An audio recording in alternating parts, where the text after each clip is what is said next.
We remain steadfast in our commitment in delivering local news that matters. Stories that inspire. Enriching the lives of Filipinos in the Philippines and across the globe. This is your GMA Regional TV. Buong puso para sa Pilipino.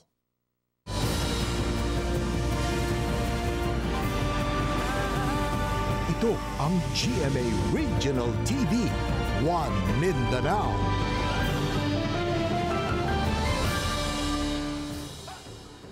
Mayong hapon Mindanao, kini ang GMA Regional TV, One Mindanao. Hatod namo ang pinakadago pinakauling balita sa Mindanao.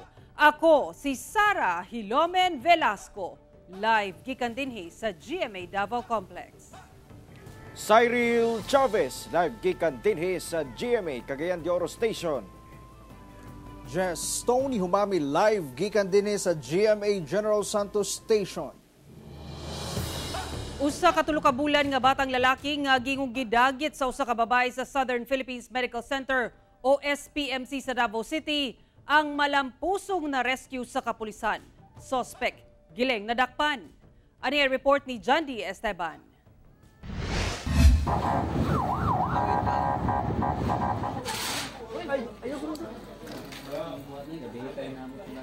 Dayong gidakop sa Bahada Police, kining usa ka babay sa mismong balay niini sa mental relocation sa Tugbok District sa Davao City.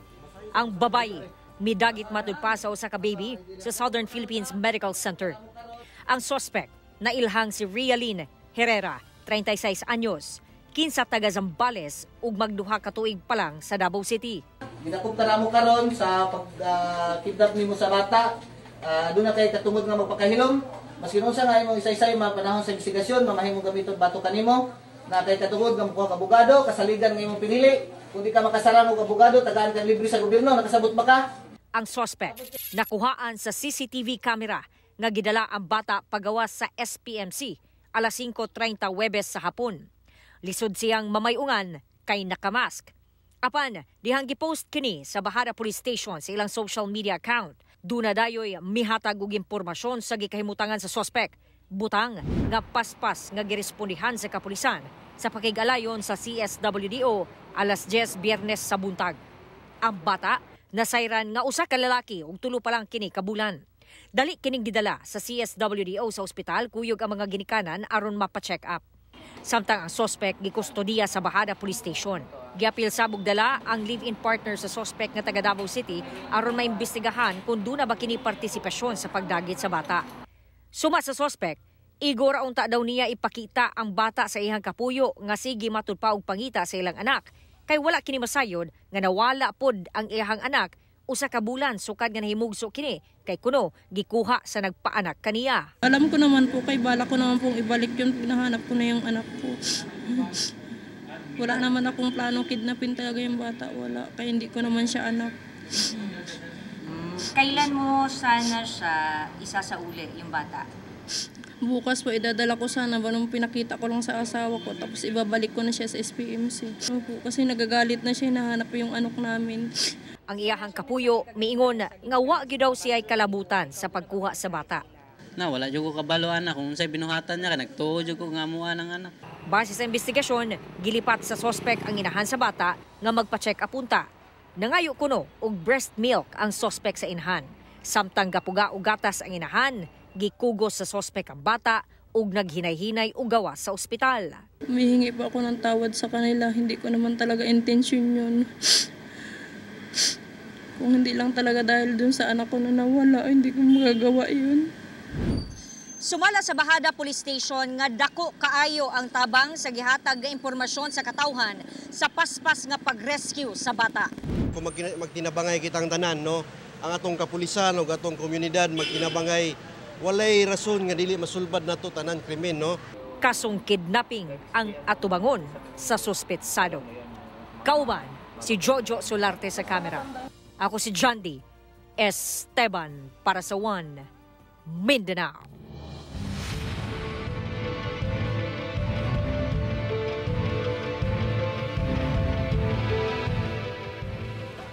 Kapin 200 ka aspirants sa Tibok Northern Mindanao sa Barangay Insanguniang Kabataan elections ang nag-withdraw sa ilang kandidatura. Anasab sa kapin 20 ka mga kandidato ang naisuhan sa COMELEC Region 10 og show-cause order human gireklamo nga nagpahigayon og premature campaigning. Ani ang report. Gikumpirma karon sa Commission on Elections Region 10 nga miabot ngadto sa 231 ka mga aspirants ang miatras sa ilang kandidatura karong umalabot nga Barangay Insanguniang Kabataan Elections 2023. Sigon ni COMELEC Region 10 Regional Director Renato Magbutay nga ilan ang nadawat ang statement of withdrawal sa maong mga kandidato. Sa mga miatras, 29 alang sa pagkakapitan, 103 sa pagkabarangay kagawad, 27 pagka-SK chairperson o 72 para pagka-SK kagawad. Basin hindi na sila ganahan mo padayon sa ilang kandidatura kay nakita nilang basin di sila dumadaog or doon na sila problema nga mas importante pa kaysa mudagan sila sa karong election. Samtang gibutyag sa COMELEC nga moabot na ngadto sa 23 ka mga aspirant ang ilang natagaan og show-cause order tungod sa reklamong premature campaigning. 18 matod pa niini nga order gikan sa kauluhan human didto na dawat ang reklamo samtang 5 gikan mismo sa regional office. Tagaan pa og tsansa sa COMELEC nga makatubag ang mga aspirant nga gireklamo ay makahatag og pinal nga desisyon kung matanggal ba sila isip kandidato. Kada premature campaigning, parihara nang nangumpanya na ka. Ang problema lang kay wala pa'y kumpanya karon. Mura na kag nag-solicit og boto, sige na kag-perform as a candidate, although wala pa'y campaign period. Karon, padayon ang pakikalayon sa COMELEC uban ng security forces aron masiguro ang hapsay nga eleksyon karong Oktubre. So may template na po yung election even before my assumption. So on my part, I already did my assignment. So pinag-aralan ko po nung lamang kung dito ako pupunta. So pinag-aralan ko na po yung peculiarities ng bawat probinsya, yung dalawang cities natin. So hopefully with the help of the community, lahat po yan, magtutulong-tulong tayo na maging peaceful po ang ating election. Kauban si Makoy Simpron sa kamera. Ako, si Cyril Chavez para sa One Mindanao. Usa ka pagbusikad ang nahitabo sa usa ka abandonadong estruktura nga anaa luyo sa usa ka tulunghaan sa Pikit, Cotabato. Ano ang dugang detalye? Gi-inspeksyon sa Pikit Police kining abandonadong estruktura sa sitio Casilo sa Barangay Kulambog sa Pikit, Cotabato. Human sayrang dunay mibusikad nga bomba pasado alauna Huwebes sa kadlawon. Luyo lang sab matud pa kini sa Kulambog Elementary School. Apan daytime nung nagkaroon na po ng iwanag, doon po na-confirm kung saan banda yung putok. Natagpo ito sa isang parang yung may demolished na area doon. Sumala sa kapulisan ato sa post-blast investigation gagipahigayon sa Cotabato Explosive Ordnance Disposal and K9 Unit. Nasayrang usa ka 76 rifle grenade ang mibuto sa lugar. Hinuon walay nasamdang mga residente atol sa hitabo. Very thankful kasi wala naman po naitalang nasaktan.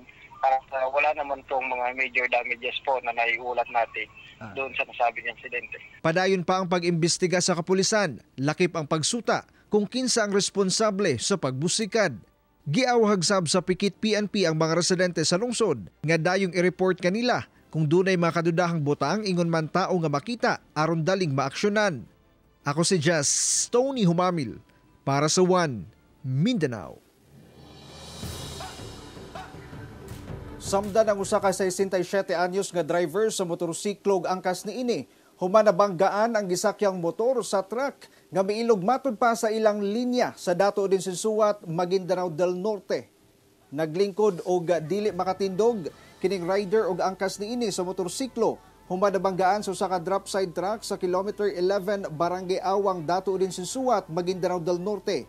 Gitabangan na lang kini sa pag-alsa sa nagpakabanang katawhan sa palibot aron mahatod sa ospital. Sumala kang DOS Municipal Station Chief Police Major Reggie Abeliara. Giila niini ang mga biktima nga si Marcelo Lagui, 67 anyos, ug angkas nga si Leoneda Lagui nga pulos residente sa Barangay Nangi North, Upi, Maguindanao del Norte. Migawas sa investigasyon nga mikawat og linya ang truck, hinungdan nga nabanggaan niini ang kasugat nga motorsiklo sa mga biktima. Pasakaan og kasong reckless imprudence resulting to physical injuries ang driver sa truck nga nailang si Rosendo Losero. Pipila ka pasahero ang stranded sa kadalanan sa Davao City dihang giulan ang syudad kaganina buntag. Kini ang sitwasyon sa MacArthur Highway sa Davao City sayo kaganina buntag kung asa hot ang dagan sa trapiko ug daghan sab sa mga pasahero ang dugay nakasakay ug pampaserong jeep. Kini gumikan sa ulan nga nagsugod kadlawon pa lang hangtod na lang sa buntag. Hugot sab nga gi-monitor sa otoridad ang level sa tubig sa mga sapa sa syudad. Sa pakighinabi sa Super Radio Davao kang Engineer Lolita Vinalay, ang Chief Meteorology sa Pag-asa Davao, nga apektado ang riyon sa localized thunderstorms.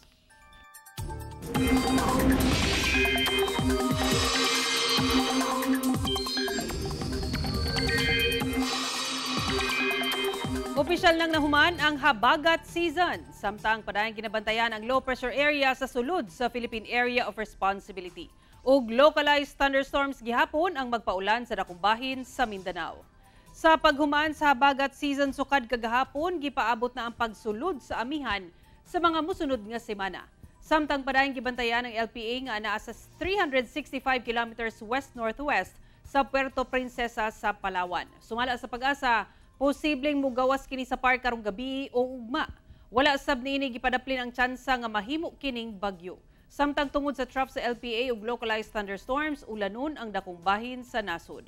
Base sa datos sa Metro Weather, posible ang heavy to intense rain sa Northern Mindanao, Barm, Soxargen, Caraga ug Davao Region tungod sa localized thunderstorms. Busa may mong alerto sa posibleng pagbaha ug landslides.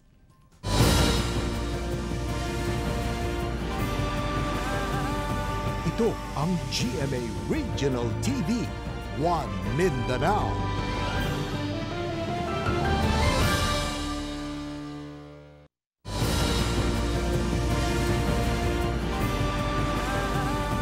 Ito ang GMA Regional TV, One Mindanao.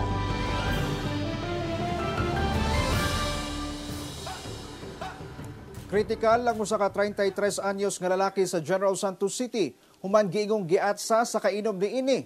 Suspect gilayong dadakpan og samdan sab human giburalan sa ulo matud pa sa biktima. Ani ang dugang detalye. Nagkadugo og naglisod na og ginhawa dihang naabtan sa mga otoridad sa Police Station 9 ang 33 anyos nga lalaki nga giilang sa Declar Paulino Jr. sa balay sa iyang iyaan sa Nopol, Barangay Codel sa General Santos City pasado alauna, Biyernes sa kadlawon. Sumala sa kapulisan, giat sa matud pa kini sa ulo sa kapuyo sa iyang iyaan nga giilang si Antonio Caturan, 41 anyos. Nakita ko kahapon, kagabi talagang malaki ang sugat dito sa noo. Kahit niya ako talagang hindi ko kayang tingnan kasi naliligo sa sariling dugo at malapit na putol itong right wrist niya. Partly merong utak doon sa sahig, no? Doon sa crime scene.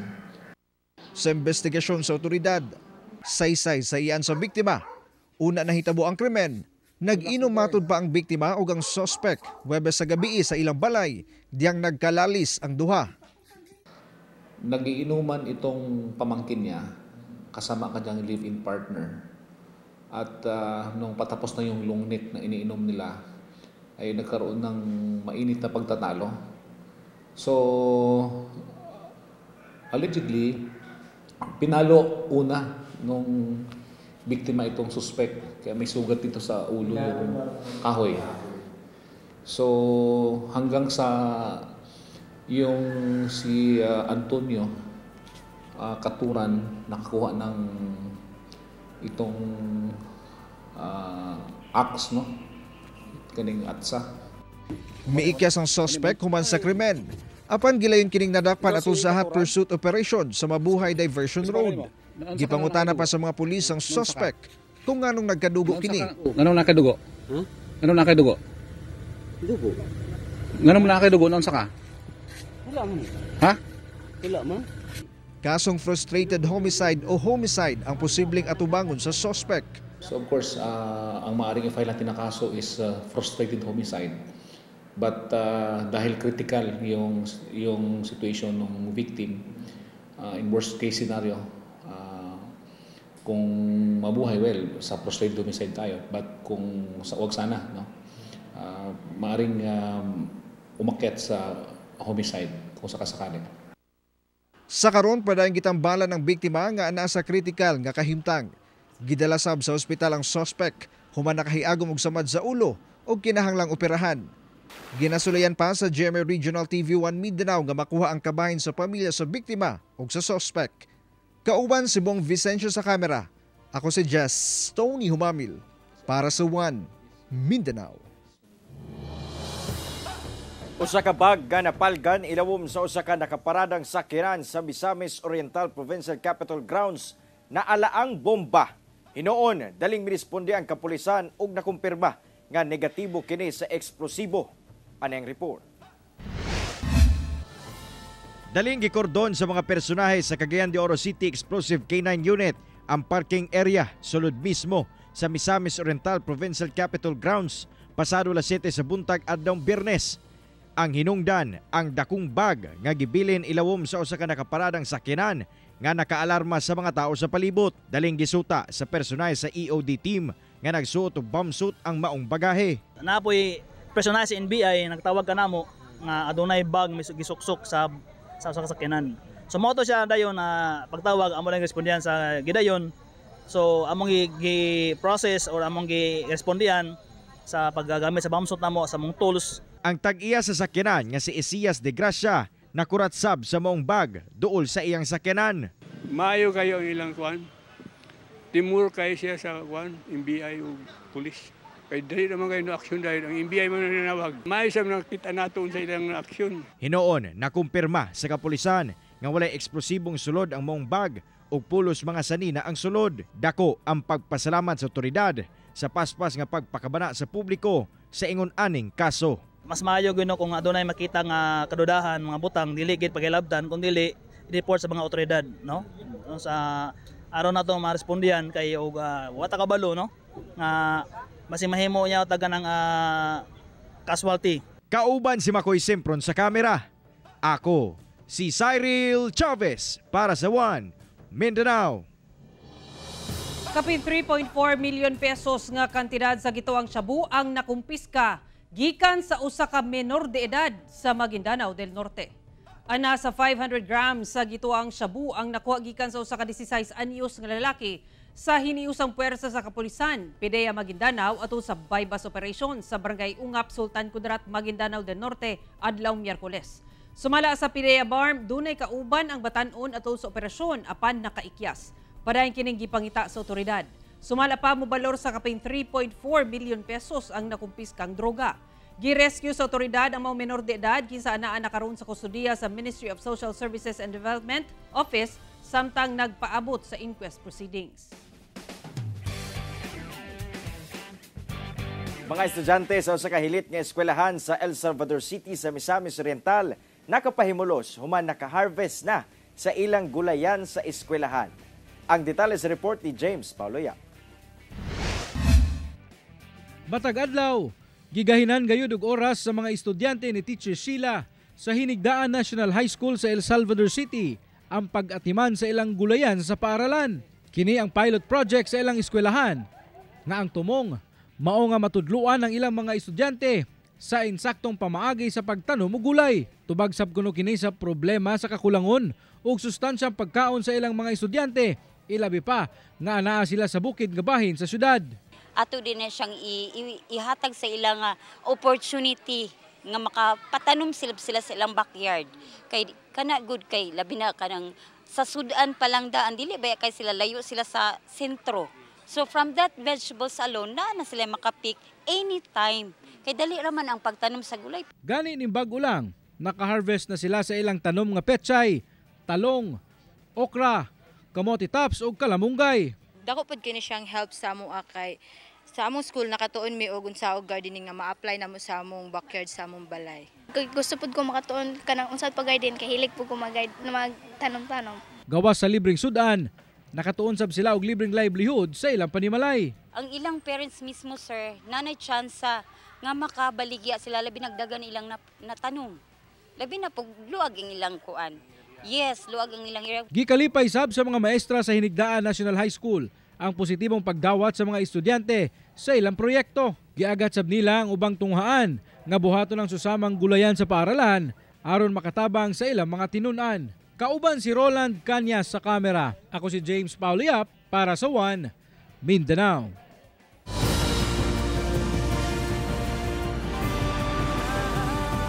Ito ang GMA Regional TV, One Mindanao.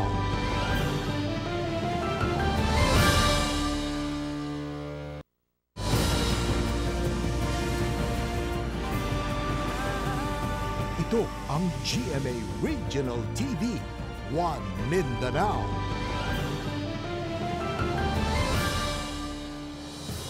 Ang malinawong open forum tali Barangay Council sa Bugos sa Cagayan de Oro City ug mga residente sa Lower Bantiles aron masolusyonan ang problema sa baha. Misangpot sa kagubot diyang nagtinubagay ang duha ka grupo. Ani ang report. Pasado alas 9 sa buntag, gisugdan sa Barangay Bugo Gymnasium ang open forum nga gilangkuban ni Bugo Chairman Vic Talingting uban ang pipila ka mga barangay kagawad ug mga residente gikan sa Lower Bantiles nga sagad biktima sa sagunson nga baha sa lugar. Unang gipasabot sa kapitan ang timeline sukad nagreklamo mga residente hangtod sa gihimong aksyon sa barangay o government agencies. Kainumduman nga nag-ugat kini sa sagunsong baha nga nasinati sa mga residente bisan hinay lang ang ulan. Ang gitudlong hinungdan ang road project sa DPWH inubanan sa illegal quarrying activities sa pribadong kumpanya nga nag-iya sa luna sa Bukirong Bahin. Pipila ka mga residente ang nagpagawa sa ilang sentimento. Nagkadugay, nagkainit ang diskusyon sa duha ka grupo. Ang ilang i-maintain na excavated, kumbaga ilang i-dissolve is the whole Bantiles Creek. But how come wala ka niriak sa response letter ni Kindro? It is so clear ang nakabutang within the property of. How about the downstream? How about sa mga upper Bantiles? Pila na kabiting akong gihimo sa Bantiles, mga basigwa lang kakapin. Si Chini Magano'y saksi na o si King Gano. Ba't pila na ka nag-meeting niya? Gani ang usap ka. Problema niya kapag diya itong mga host sa tubig. Medyo natagaan na daw o kasulbaran. Pipila sa mga residente nga mitambong sa forum ang adunay bit-bit sab nga mga placards. Nagkainitay pa human nga nagpagawasab ang ubang residente sa ilang sentimento. Mikalma lang ang sitwasyon diyang naisgutan ni Kagawad Alan Ikot ang pagpaundang sa quarry nga gitudlong hinungdan sa baha. Tungod kay ang hinungdan nga dako nga anong nagbaha ba kana man ihimo nga proyekto sa DPWH. Human isundan dayon sa quarry. Diba? Ako nga ipaundang. Tapos, nagkainitay pa ang diskusyon apan misamot ang kagubot diyang gipalong ni Kapitan Talingting ang speaker samtang gastorya ang usa ka residente.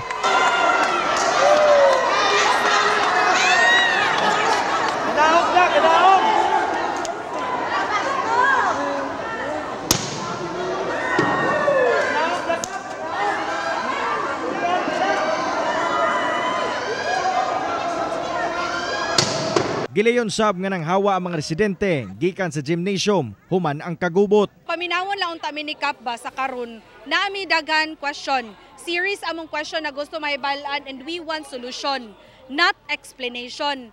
But ginahinder man mi to say something. Ginalimit man ang amo ang words. Sila, sige lang sila og raise og mga hinungdan sa baha. Pero wala nila tanawa ilang kaugaling. Primarily na apod mo share sa problem. Muna siyang problema. Karon nang hinaot ang mga residente nga dili pa maundang ang paghisgot sa ilang suliran ug matagaan na gayud kini og solusyon. I hope ang sa sunod na mudaga na barangay officials take time to look at our situation sa Bugo, especially the quarry site nga dili na gid dapat na siya magpadayon. Kay it will have a tremendous disastrous effects sa mga balay nga naa diri sa low-lying areas. Kauban si Makoy Simpron sa kamera. Ako Si Cyril Chavez para sa One Mindanao. Gikumpirma sa Davao City Social Welfare Development Office nga pipila sa mga makililimos nga nasa syudad ang nagarenta kuno og kwarto aron dili na manguli sa ilang lugar.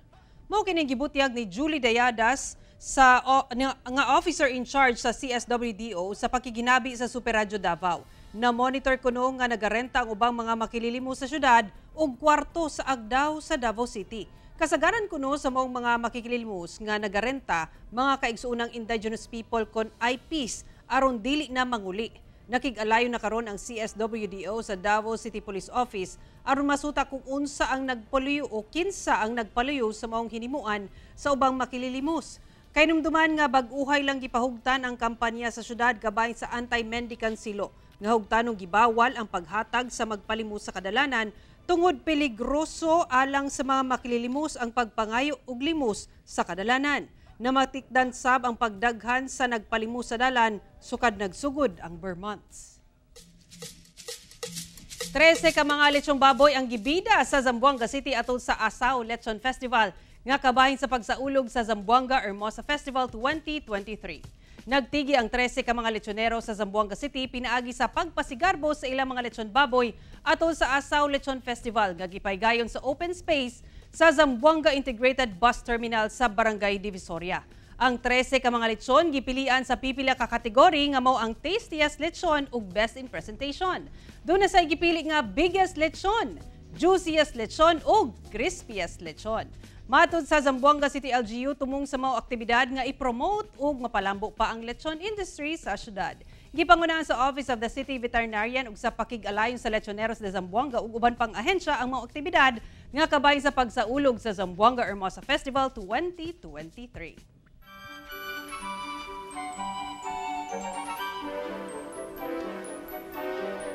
Mga kapuso, 73 diyas na lang, Pasko na! Mao kadto ang mga uling balita sa Mindanao karong adlaw. Mamahimo ninyo kining makita pag-usab pinaagi sa pagbisita sa official website sa GMA Regional TV o bisitaha ang among official YouTube channel o i-click ang subscribe button para sa pinakaulahing balita.